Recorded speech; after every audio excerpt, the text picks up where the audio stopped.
Hey family, welcome to another episode of Success in Business Podcast. This is your host, Goodwille Pierre, and I'm excited to once again be in Missouri City, Texas to talk to the incredible, dynamic Jamie Bertrand. How are you doing, Jamie? I'm doing good. I am so glad you're here. I'm happy to be here. I mean, it's just amazing. We've been knowing each other for about 3 years, and you've done so much in those 3 years. Yes.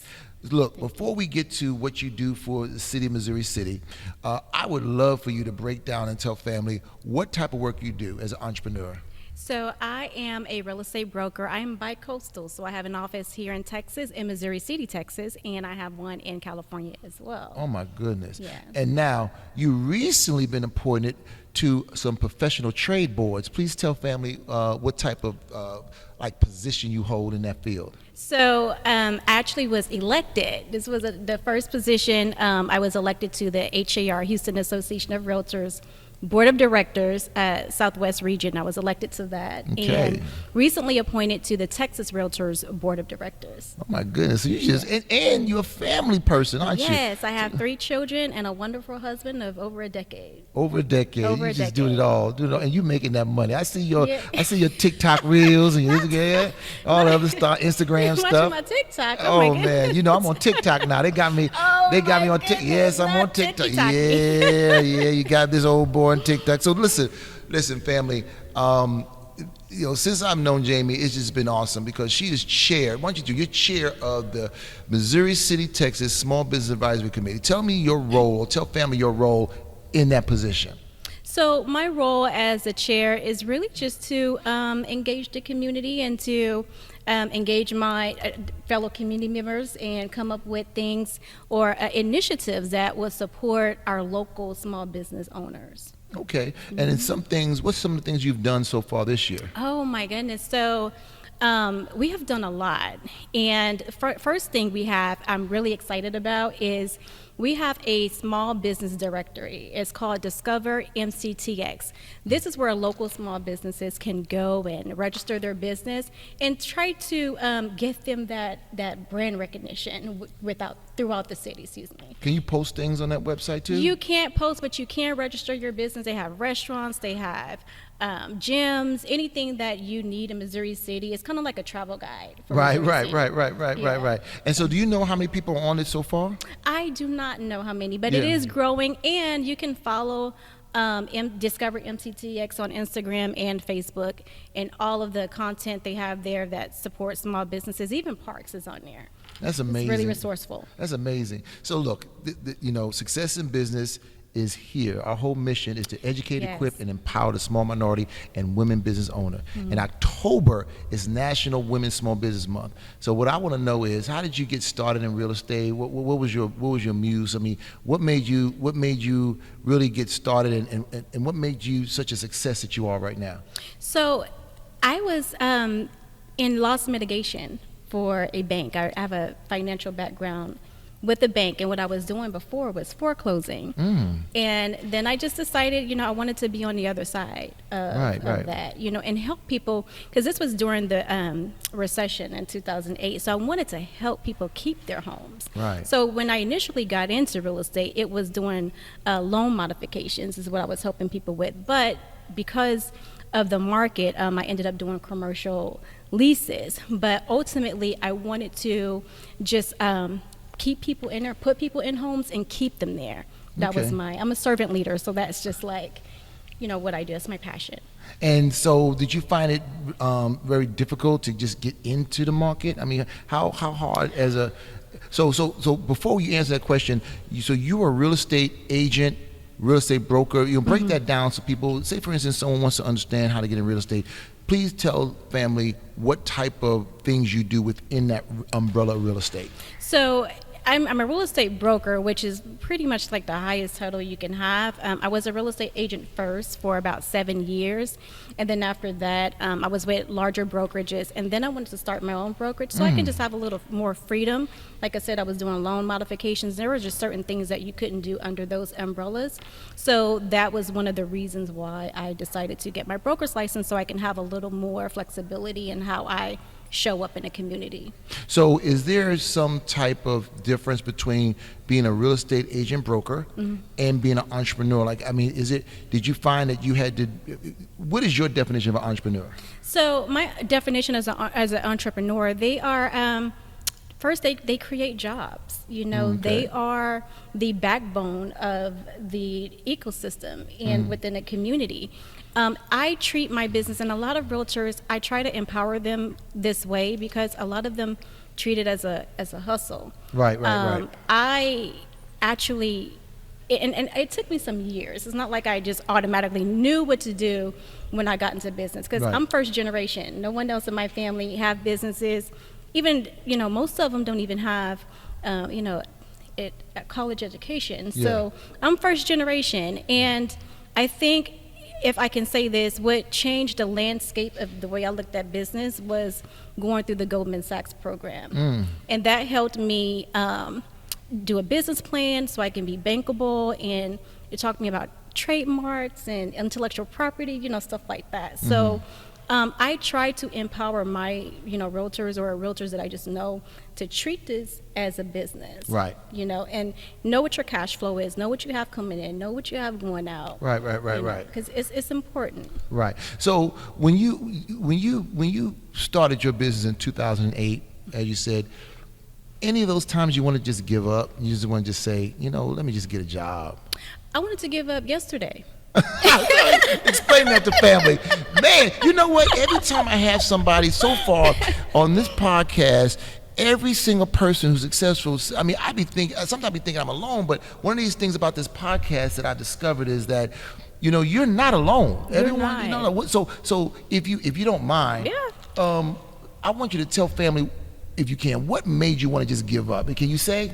I can. I'm very transparent, so I'm an open book.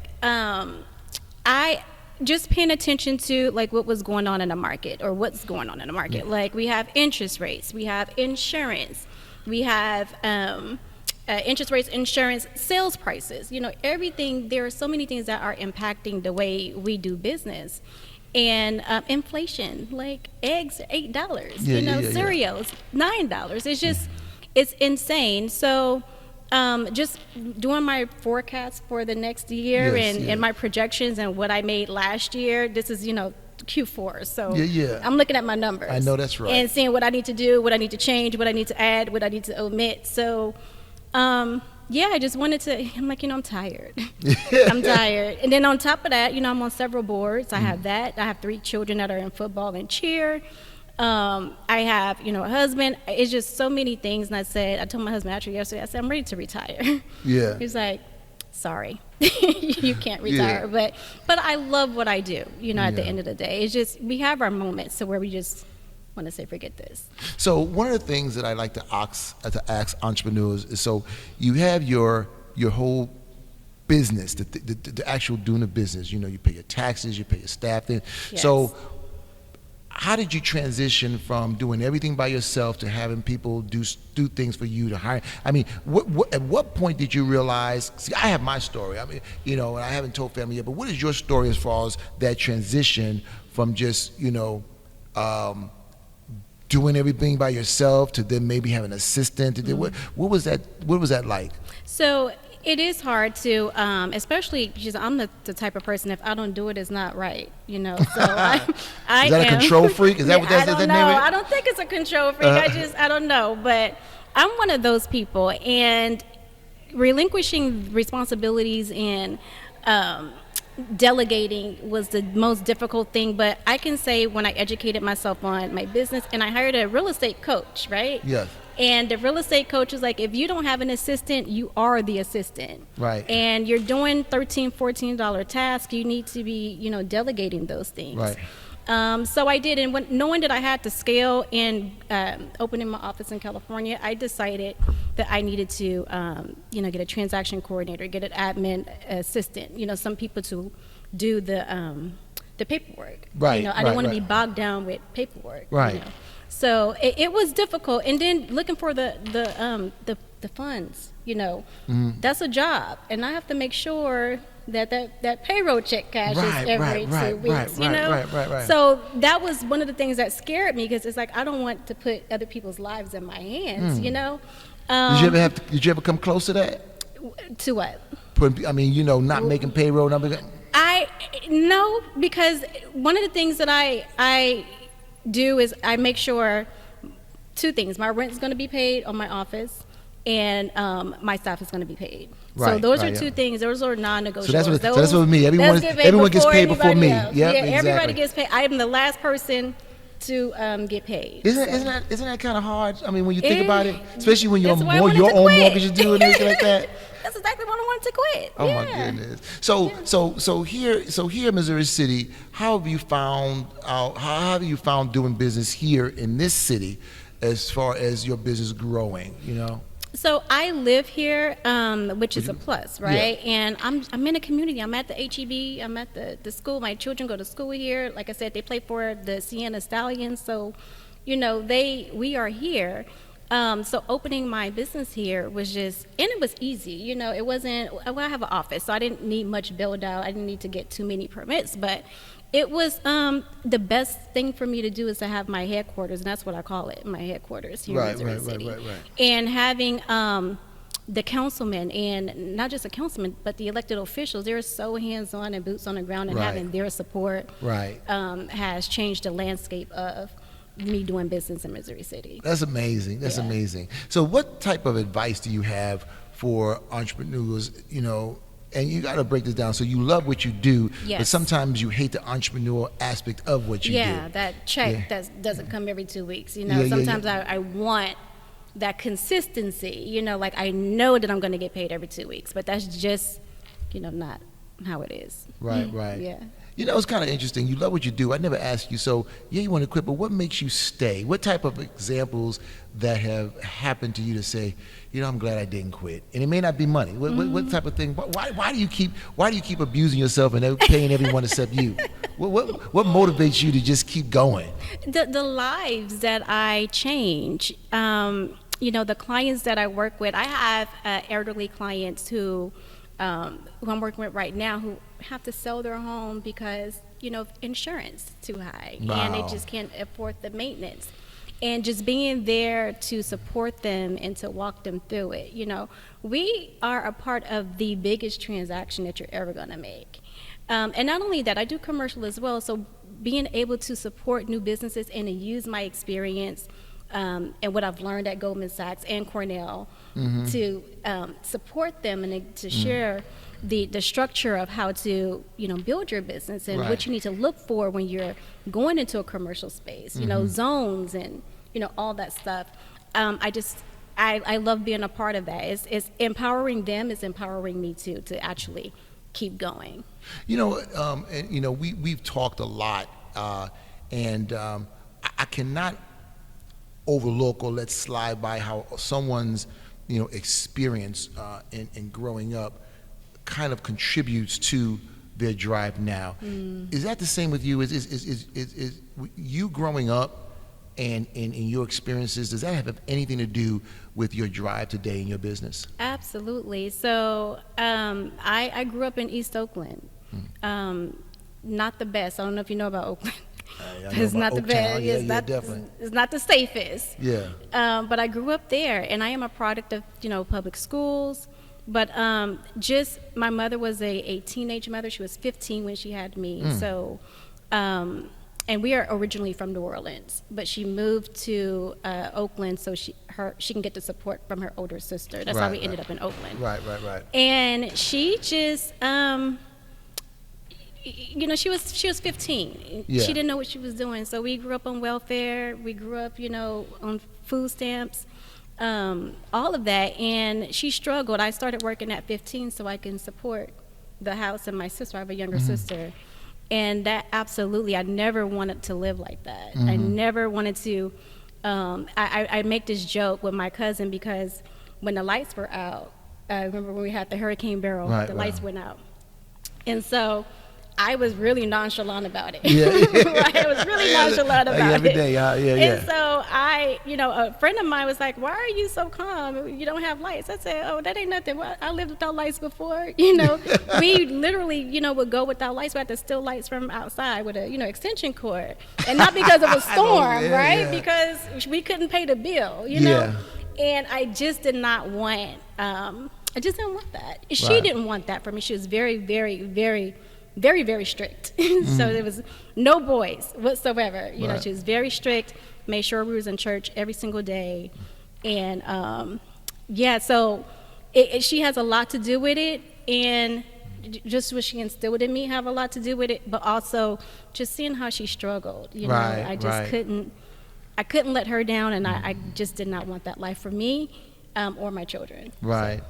Let me ask you, Jamie, what type of tips do you have for people who are looking to get into business, especially the real estate business? Yeah. Any tips you have, and for folks who are just brand new, what should they do first? I want to say it's a mindset, right? This is not a 9 to 5. You don't get paid every 2 weeks. And you have to have discipline.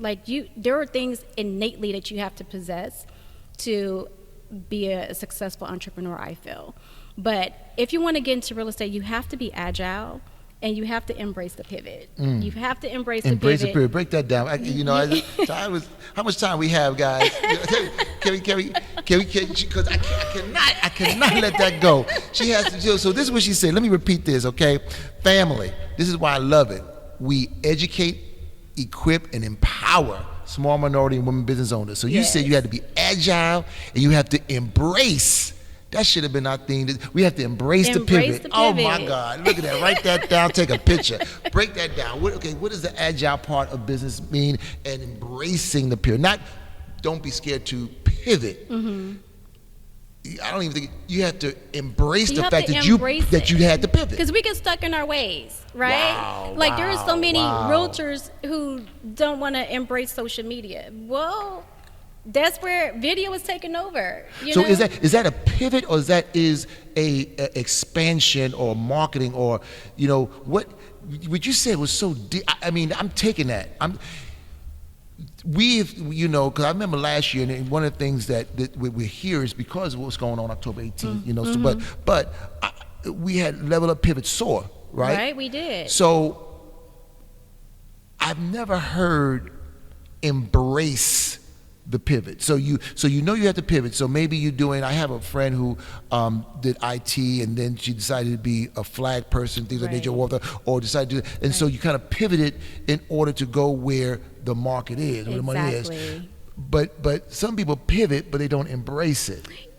And it doesn't work if you don't embrace it. So I'll give you an example of when I embraced the pivot. So as I mentioned, I got into business during a recession, but I want to say maybe 2012, the market was a little flaky. Yeah, it was a little bad. So when I say embrace the pivot, people weren't buying homes, right? Right. But what they were doing were renovating their homes. Right. So what I did was I started a construction business. Stop. I did. We were doing floors, painting, framing, and then we went into full-on construction. Whoa. Really? That's what I mean when I say embrace the pivot. And then you did that for a while until the market came back up, and you went back. No, we continued to do that. So I stepped away because I don't want to spread myself thin, right? If I'm doing a bunch of different things, I can't perfect one thing. Right. So actually when I went through the Goldman Sachs program, they talked about growth opportunities, and I felt that it would be better to separate our business. So it went from elite real estate services and construction to just elite, real estate services. And then my husband called our construction business Noel Homes. Wow. So two separate businesses. That's what he does. He build them, I sell them. And that's he build them, I sell them. He build them, I sell them.